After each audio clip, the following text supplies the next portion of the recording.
Hi everyone, my name is Hannah Niles. I'm a student at NC State University, and now it is my privilege to introduce Aubrey Blankenship. Aubrey currently serves as the Director of Social Engagement at Opus Fidelis and is the Director of Communications for American Majority. She has a background in writing and editing, social media marketing, public speaking, and grassroots activism. Aubrey graduated with a degree in journalism, followed by her master's in media communications. She published a master's thesis analyzing how the news media frames political news. She has worked as editor-in-chief for an online magazine that examines politics and culture for young professionals. She was also a content writer and editor for a legal defense firm. From 2009 to 2011, she taught public speaking and communications classes to over 200 college students. Her grassroots experience includes leading a campus organization with the goal of educating students on activism and policy issues. She led GOTV teams across the country, supervising hundreds of volunteers on key campaigns, including the Bush-Cheney campaign in 2004, and candidates for the Florida House in 2004, United States Congress in Illinois in 2006, and Virginia House and Senate from 2008 to 2010. Please join me in welcoming Aubrey Blankenship.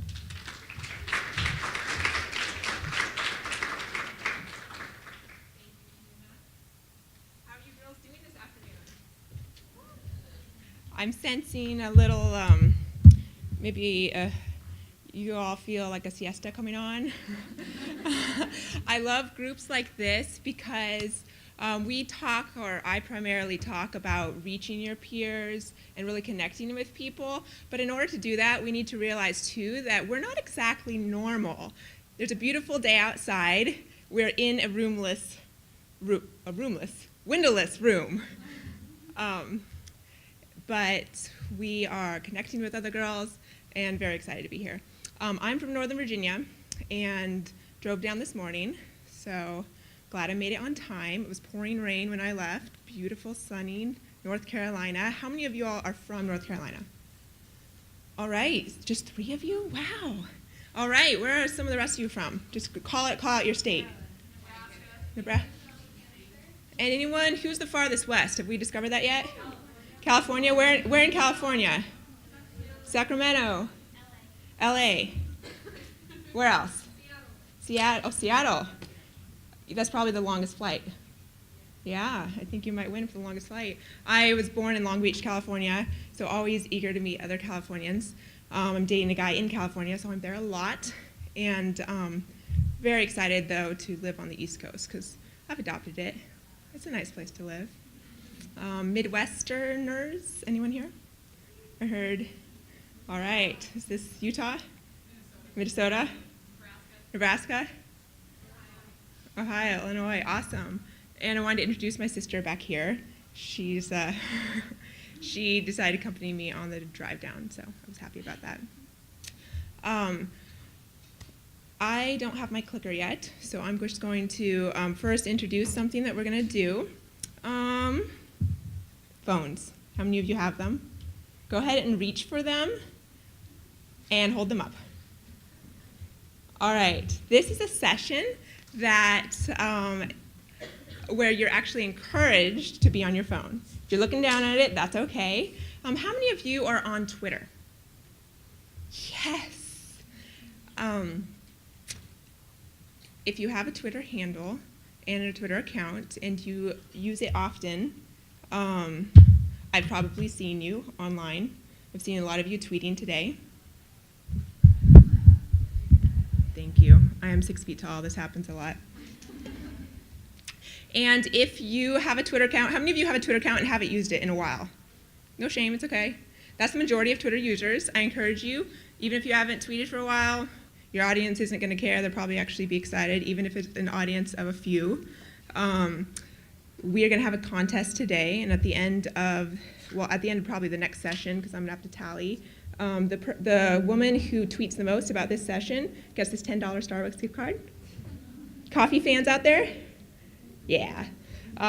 So the catch is that you have to tweet with my handle, so I see you, and then the 2 hashtags.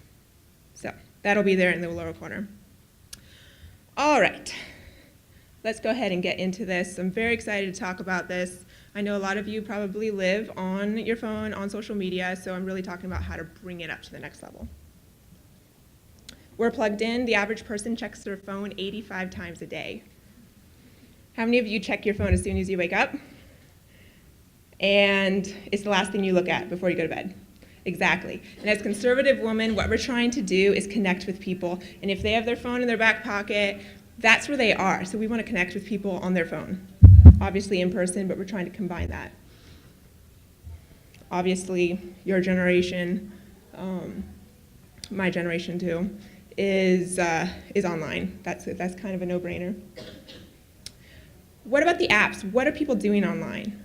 Right now it's Facebook and Google. Obviously, Instagram, Snapchat, things like that are really growing, but we have to remember that we want to be where people are at. People are still on Facebook. If you want to reach your peers, if you want to reach just the people on your campus, that might be different. We'll talk a little bit about that with your specific goals. So why do you use social media? And what's your favorite channel or network? How many of you, your favorite social media network is Twitter? That's my favorite, but it's usually good. Okay. Facebook. How many of you do not have a Facebook account? Okay. Hello. I know a lot of teens, usually high schoolers, who don't have Facebook accounts. But do we have any high schoolers in the audience? Okay, we're all college students. Any grads? Any young professionals out there? Okay. That would be my sister, so you can represent that. All right, what about Instagram? Favorite. Is this your favorite? All right, Snapchat. Snapchat, okay. And what else have I missed? Yes. Although if you are running a business account, Google Plus is still valuable because Google loves it. And so they're going to give you SEO juice if you have a Google Plus account, but you're not really going to reach friends on it.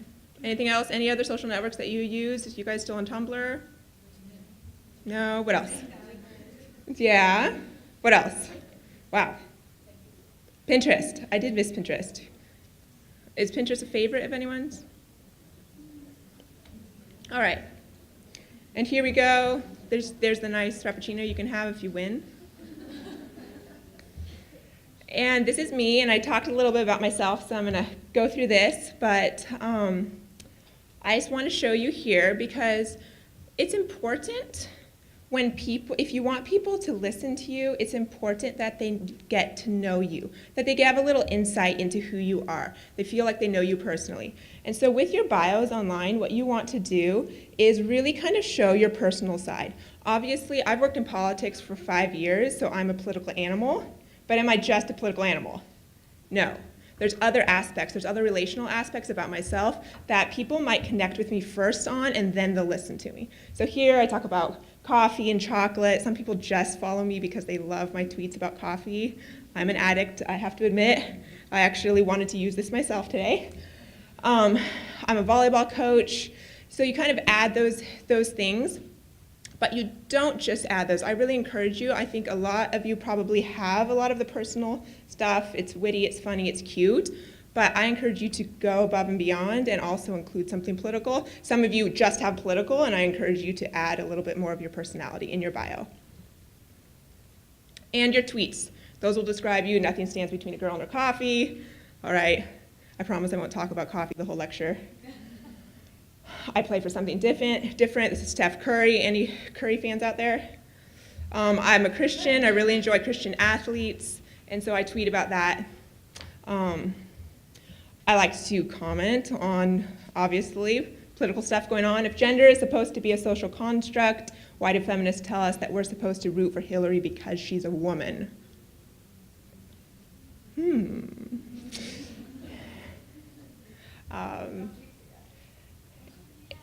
And here are a couple of my followers. I retweeted them. We'll talk a lot about kind of engaging with people.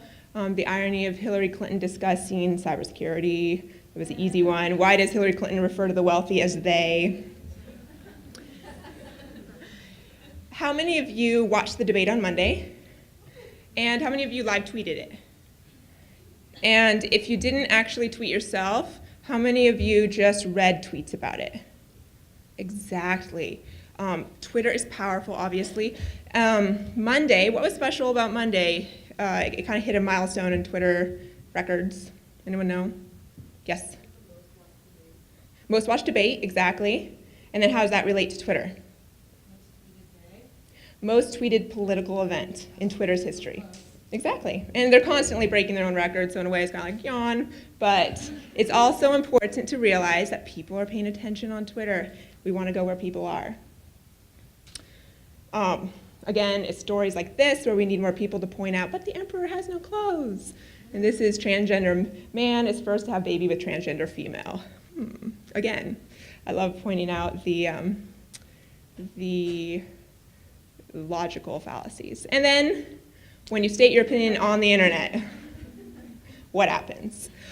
I like tweeting about things like this because it's important for your audience to know that you're kind of in on the joke. You understand how the network works. You don't take yourself completely seriously. You know that everyone gets offended. Sometimes it's kind of funny and light. Sometimes, like they were mentioning, death threats on Twitter. I've received them myself. And so we'll talk about kind of how to deal with that. But it's also good to realize, like, I have my life. Things happen on Twitter. That's just the way that people work. And it's not going to affect me personally. I currently work for a PR agency in Northern Virginia, but I worked for 5 years for American Majority, and that's how I came about to speak and create this presentation, so I'm kind of representing both of them. And they go across the US, and they have different campus events. So if you want to be trained like this training and kind of like this weekend with a campus group, AmericanMajority.org will come out. Usually it's free for college students. Don't tell them I told you that. So we talked about social media, but what I obviously really want to connect with you on is politics and social media. And does it really matter if we tweet about something political, or we post, or we snap that we're at a political event? Does this really matter? Statistics, thankfully, say that it does. Facebook is the main source of political news for millennials. And young people who are politically involved online are more, or twice as likely to vote, so more likely to vote. So think about that. As you're engaging your friends politically online, or people that you meet online, more likely to vote. They're thinking about it. These things matter. I'm gonna go through here. All right, where should we be? Facebook, Instagram, and Twitter. Today we're going to talk primarily about Facebook and Twitter. 1 billion users, goes without saying. Most of the world is on there. Instagram, getting larger, and you'll see Snapchat there creeping up. Obviously, the influence of Snapchat is growing, and something that I really like to use myself. But it's kind of, you'll see, any of you follow political candidates on Snapchat? What are some of your impressions from their snaps? Yes? They're trying too hard. Exactly. Anything else?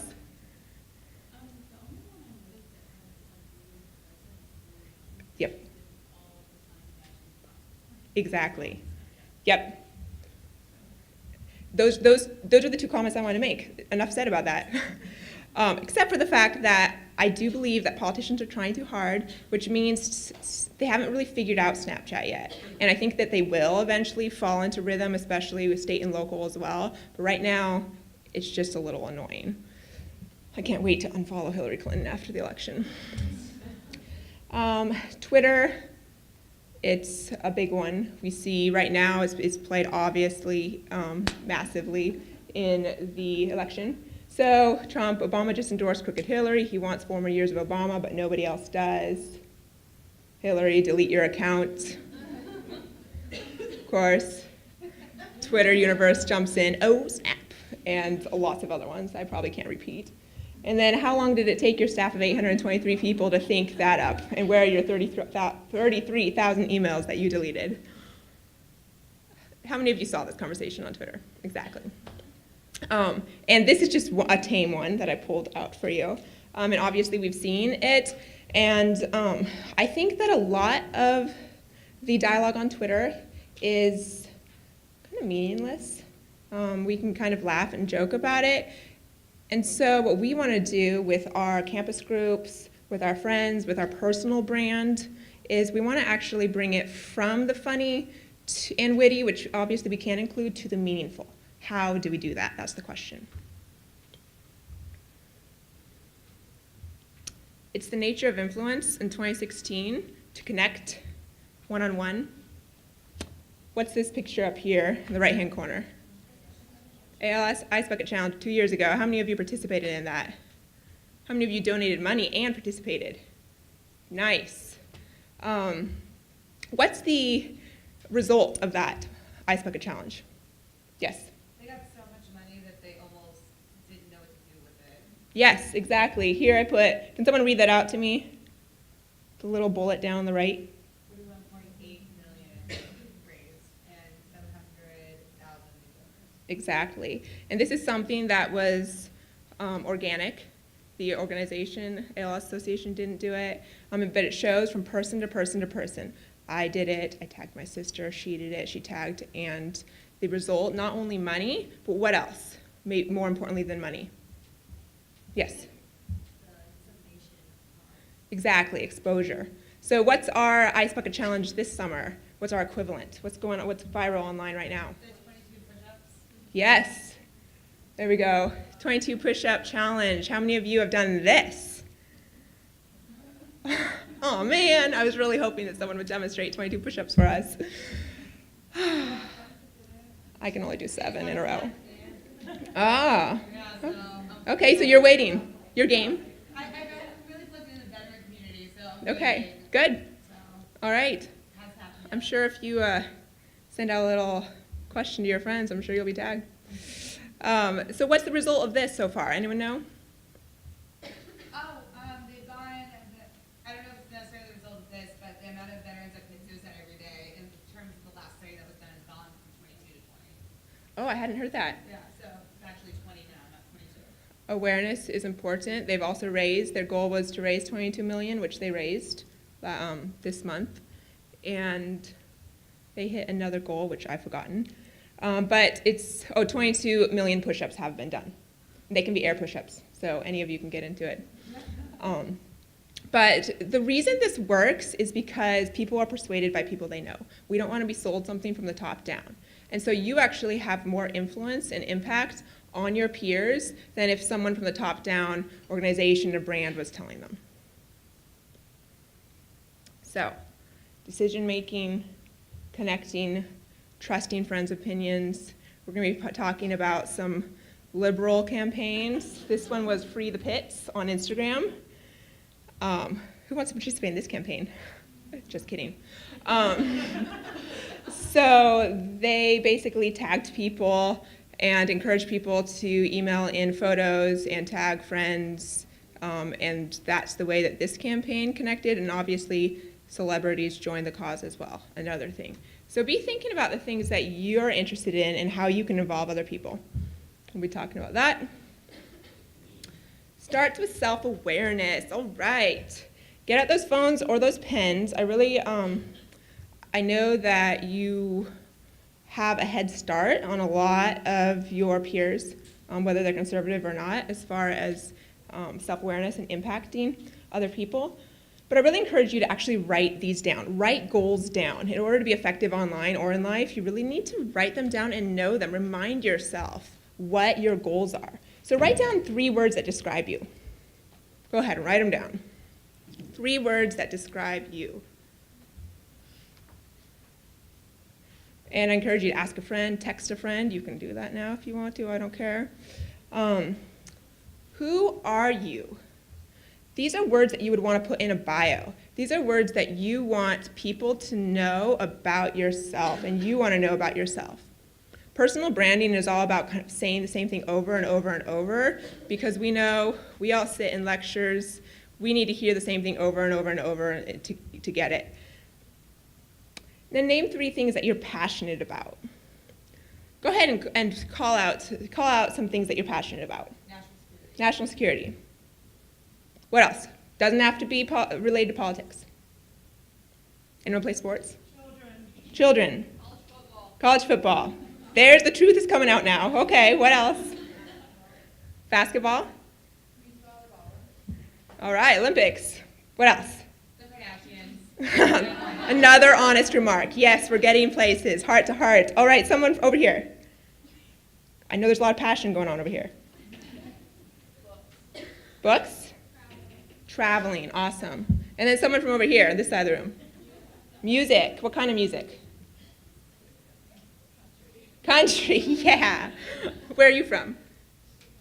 Oh, well, I hope you have some friends who are outside of Chicago to help share that love with you. So I just put some things down here, kind of get you started in thinking about the things that you're passionate about. And yes, if you're passionate about your cat, that's okay too. Taylor Swift is passionate about her cat, and she's popular.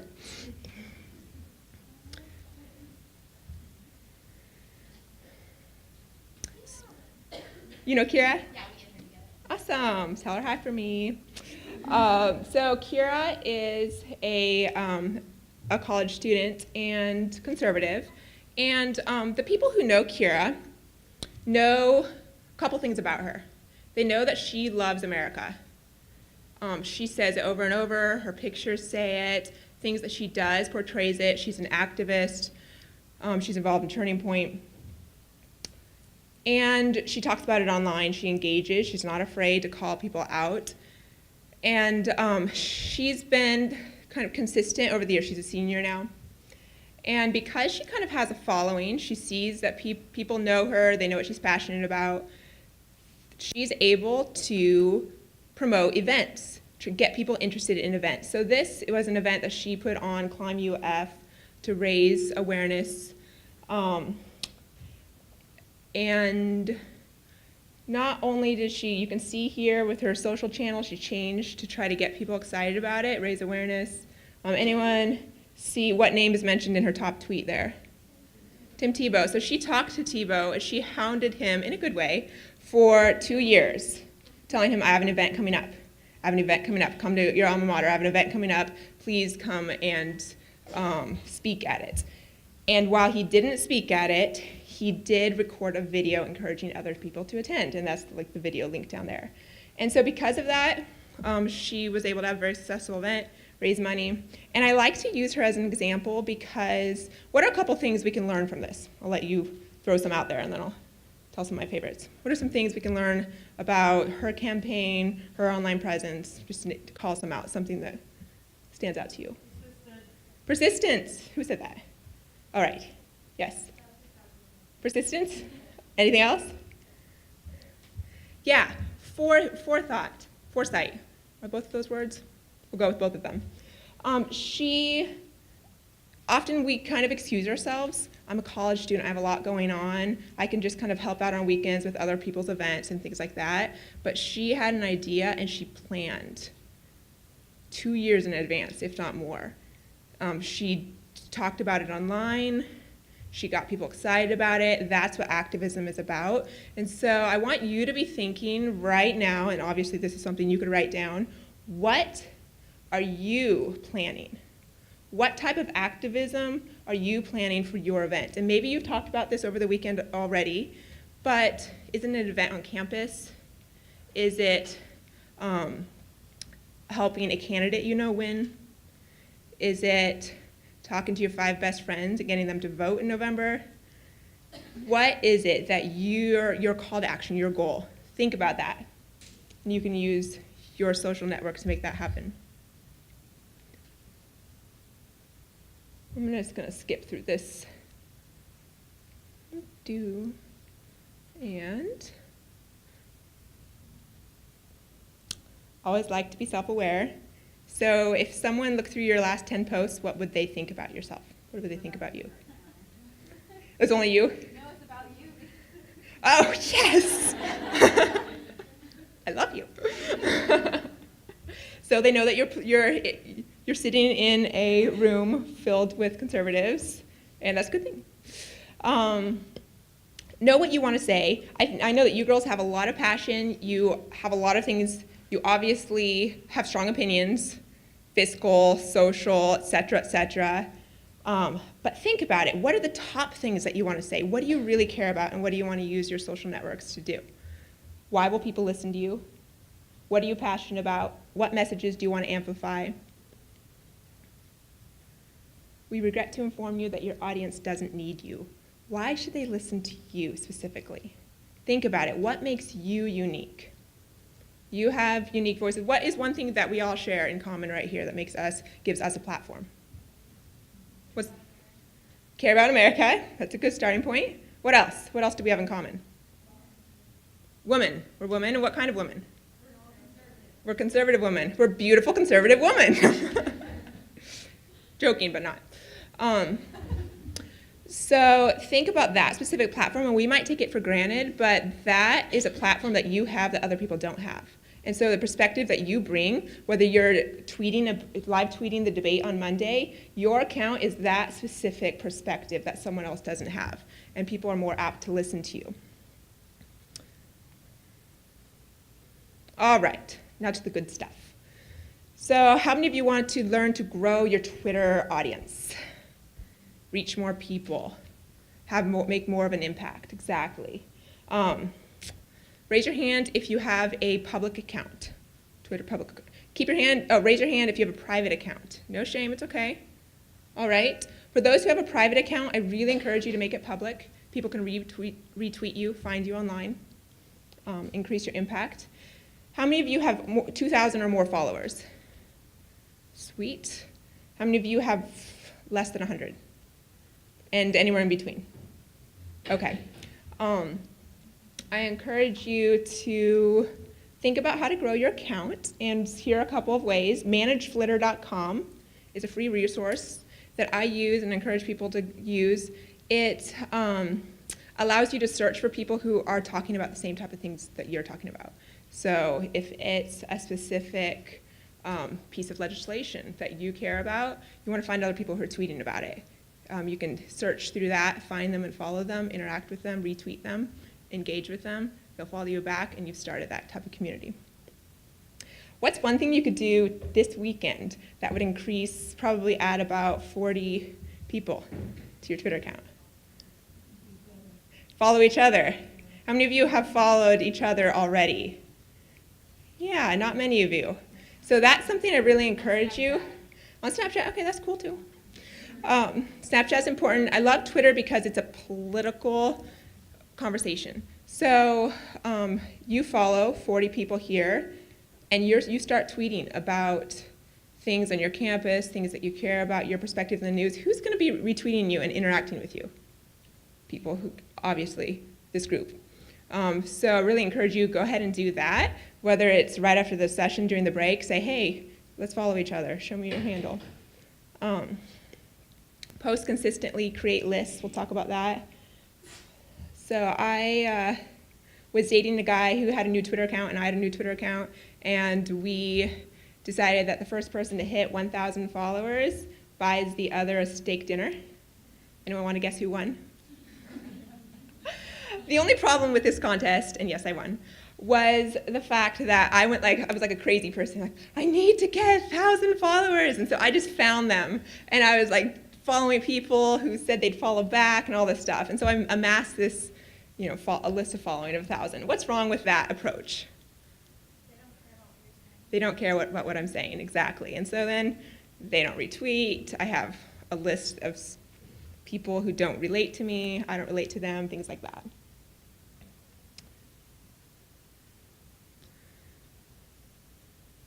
This is a Twitter list. I know I'm getting kind of into the weeds, but have any of you created a private Twitter list for yourself? And you've heard my presentation before. So this is something I love to do. I create private lists. So a couple of them are marked the enemy, and those are just accounts that I don't necessarily want to follow, but I want to follow, if you know what I mean. And so you can put them into this account, and you can click on it and just read the feed. I also create public lists. I have my favorite conservative women, which happen to be in this room as well. So if you follow me today, I'll add you to that list. And you can see 200 plus other women who I've spoken with and engaged with, active accounts, and you follow them, they follow you back. That will help grow your account today as well. Lots of ways to utilize that. Manage Flitter, run through that. All right. I'm going to end with the point of telling your story. Who asked the question about telling your story earlier to the panelists? One? Yeah, probably. It came from over here. That's a really good question because as conservatives, I do believe that we don't tell strong enough stories. We like to state facts, and I think facts are important. But when you listen to a lecture and someone tells a story, like the story about me and the guy I used to date, you'll remember that versus a statistic that I told you. It's just the way that our brains work, and so I really encourage you, again, as I'm going to keep saying this, but write down the things that are important. Write down 3 to 5 stories that you could tell your liberal friends right now that will make a point for you, that you could tell your conservative friends. Practice telling stories. We're not all effective storytellers right off the bat. Think about it. How can I make this a more effective story? Because the left or other people get it. Storytelling is the engine that can inspire action, generate donations, and build your supporter base. Telling strong stories in compelling ways is how you build a modern movement. And this is what people are doing. How can we do this? Keep calm and nope, lost it. People respond to stories. It's called an attention economy now. We've got to grab their attention. Oh, it used to be called an attention economy where we had to grab attention. Now that's not enough. People say we're living in a memory economy. You've got to get people to remember what you say in order to make an impact. I'm going to move through this. In telling stories, there's a way to tell a story that works, and it's this sentence at top. Fight for people, not against things. Often we're saying, stop this spending. We're talking about statistics, we're talking about taxes, but we're not saying why. We're not going that next level. Fight for people. Why do we stop spending? Why don't we hike taxes? Who is it hurting?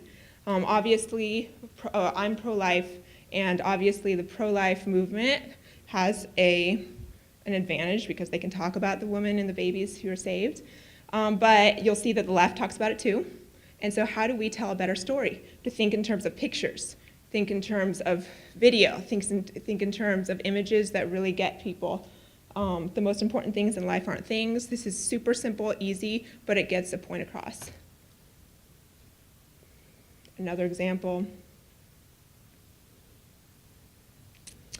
How many of you have changed your profile picture to a filter to reflect something, an event or something like that? What did you change yours to? France. Anything else? 9/11. Star Wars. 9/11. Say that again. March Madness. Good. Yeah, so this is something people do. This is something that one woman did. She actually created a filter herself, and we'll see, and it says life, and she said, tell your story about life. And you'll see down here, she said within 24 hours, over 1,600 pictures on Facebook were processed with a story attached to them. And she did that just by being creative and creating this filter. 16. Did I say 1,600? Yeah, 16,000. And I see what I'm going to end on. Think like Pixar. Admit it, we all cried. Why do we cry? Why are we affected by images and video? Human nature, that's the way we are. So we talk about trying to get our story across. Think in terms of graphics, and these are things you can create yourself. Let me go back to that. Oh, all right. I love this. I tweeted this out. Picture really is worth 1,000 words. Canva.com is a free resource. If you don't remember anything from today, remember canva.com, CANVA.com. And this is a free resource where you can create your own memes, you can create your own cool Instagram photos, you can slap on graphics. You can see here that they have some nice templates for you. Super easy. I actually slapped this little logo at the bottom left with the hashtags down there. I did that in like 2 seconds over there while I was waiting. for my talk. Canva.com, there's no excuse not to have an image when you're talking about something. When you're tweeting about this event, take a picture and include it in your tweet. People are impacted by pictures. Let me go through here. But you don't want to get it wrong. This was a George Bush Super PAC ad, and the problem with this video is that his amber waves of grain were in England. So we don't want to steal pictures. We don't want to use wrong images. There's no excuse to use images that are not, that you shouldn't be using. There's lots of free photos, and there's images, the ones that you take yourself are the most effective anyway. You can see here some examples. Campus events, Hillary trying. Hillary contemplating the plight of the poor from her humble home. Hashtag why I'm not voting for Hillary. And here, cost of living, talking about inflation. And we'll go ahead and end on this picture.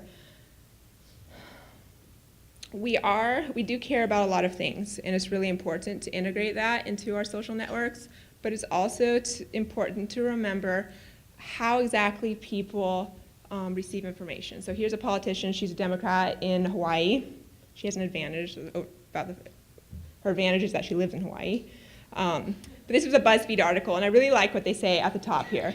There's plenty of politicians who figured out how to win at Instagram, namely, try and forget you're a politician and make people feel jealous about how great your life is, because that's how normal people use Instagram. I'm not saying that you're going to try to make your friends jealous. What I am saying is that you have to think about how people are going to receive this information. And so the things that we really care about, you know that if people hear it in the right way, it's a lot easier for them to understand it and grasp it themselves. So I really encourage you to kind of get creative, be consistent with your social networks, and engage with people that are similar to you. I like to call it build a squad. People will say, like, don't create an echo chamber online. And I'm not talking about an echo chamber. I'm not talking about insulating yourself, because I know you girls have a lot of friends who don't agree with you. But I really encourage you to build up that squad. And I liked how Becky Gray said, depend on your conservative sisters. And so I encourage you, after this weekend, stay in touch with each other, encourage each other online, give each other facts, help each other build each other up. If you need help, if you have questions, I heard a lot of really awesome questions for the speakers. A lot of you girls, I think, have a really cool perspective that you could be helping each other out. Ask each other questions. Do this online. Engage. And then you're able to really influence your peers. So I know I'm about to run out of time. Do I have time for questions? Probably a couple questions. Okay. Awesome. Any questions? Way over here. Get your exercise. Thank you.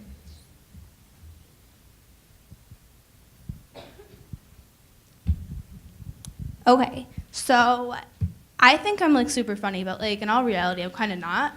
But That was funny. so, well, thank you. My thing is, how do you like engage like with your audience to like correctively get the message across? Like something I think's funny, not everyone's gonna think that. So how do you like get it from being like okay to like great? Like how does that happen? Well, try again. Okay. In all honesty, I didn't get to this slide, but I say at a certain point, really don't care what your audience thinks, because as long as you kind of feel yourself, have your friends, you have friends, right? Okay. Ask them, because they know you. They know your sense of humor. They know the things you're talking about. Ask their honest opinions. But, and kind of know your audience, but I bet that if you start building an audience that are similar to you in values and in people on their campuses wanting the same thing, caring, I put some stuff up here and we all laughed. Why? Because we think it's funny. Why? We have the same perspective. So start building that audience, and I don't think you'd have a problem. Follow me, I'll laugh at you. With. Yeah. Thank you. Another question? One over here. Oh.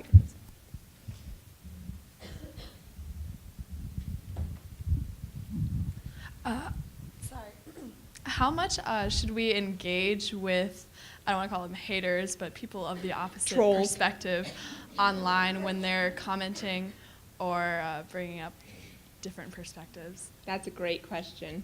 And I think that's something to kind of evaluate with each person. But what I like to say is troll's gonna troll. So in a way, some people just need to be completely left alone. Sometimes when I've published pieces or gone, had interviews that were published and people disagreed, and so they just lambasted me on Twitter, for instance, I'm not going to respond to them. There's no reason to.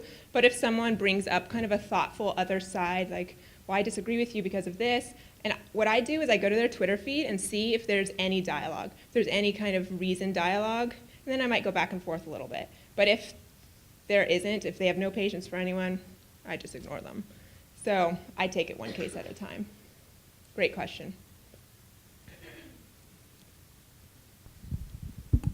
So I said this to another speaker, but this is obviously your wheelhouse. I have always wanted to have more of a social media following like this. However, I'm always concerned that, if I were to run one day and then have to deal with, the Donald Trump things where you're convinced after the debate he went home, had a couple drinks, and got on Twitter. So I'm just trying to find the balance between having that active social media presence, but not setting myself up for failure later. So any thoughts or advice on that would be great.